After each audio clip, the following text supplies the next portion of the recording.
Is supersonic air travel undergoing a renaissance? Today, a handful of companies are working on the next generation jets that can fly faster than the speed of sound. Although the technology dates back to the 50s, it hasn't taken off in the commercial aviation industry. But now, one company wants to change that and reignite the supersonic jet age. Their deadline, 2023. This is the Aerion Supersonic business jet. It's on track to fly the first AS2 by 2023, and it plans to build 5 flight test vehicles en route to certification in 2025. We are very close to making a supersonic renaissance a reality. Aerion has been working on launching commercial passenger flights for years. It will produce 300 of its smaller AS2 supersonic business jets. The 8 to 12 passenger aircraft will travel as fast as Mach 1.4 or at more than 1,700 kilometers per hour. That's about 40% faster than the speed of sound. So to put that into context, a typical flight from New York to London takes more than 7 hours. The AS2 will drop it to 4.5 hours. Aerion also recently announced that NetJets, the world's largest fractional provider, has pre-ordered 20 AS2s, and by 2027, the ultra-rich may start using these aircraft. But Aerion is also working on something more ambitious. The AS3TM, if it gets built, would be a 50-passenger supersonic commercial airliner capable of speeds over Mach 4, which is nearly 5,000 kilometers per hour.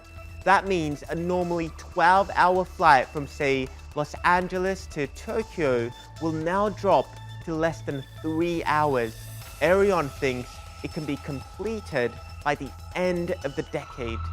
Not to be outdone, one of the richest men in the world also has his eyes set on reducing flying times.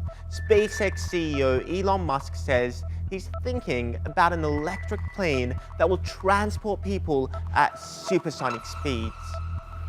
Well, I mean, the exciting thing to do would be some sort of electric vertical takeoff and landing supersonic jet. Many companies are thinking big, despite the global airline industry suffering its worst downturn due to the coronavirus pandemic.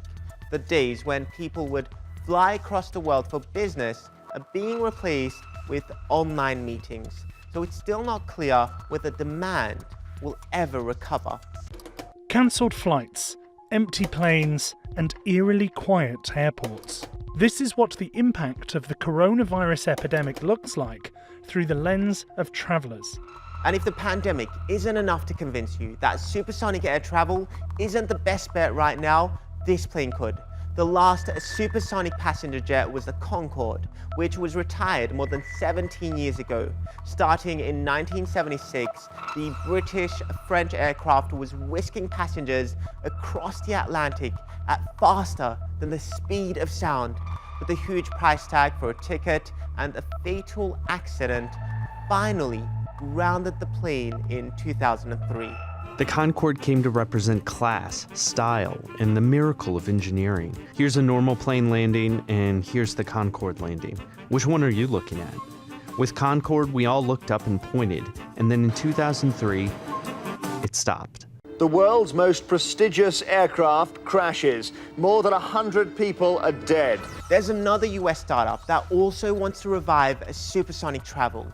Boom says its aircraft will cost 75% less to operate than the Concorde and will use alternative fuels to lower carbon emissions. It also promises to reduce the noise pollution that comes with supersonic jets. Boom rolled out a demonstrator late last year. Supersonic is here.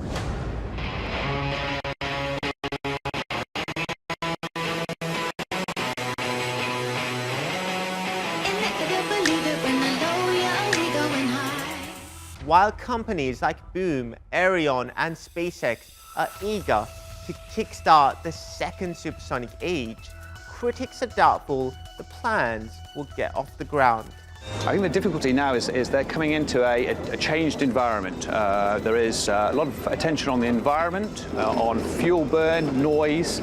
So how do you square the circle of introducing a Concorde-style airliner, you know, for the 1%, perhaps in this sort of new environment? After nearly 2 decades since the Concorde made its last flight, companies are now showing eagerness to take risky bets on a declining industry. And the appeal of getting anywhere in the world in just a few hours is going to be hard to ignore.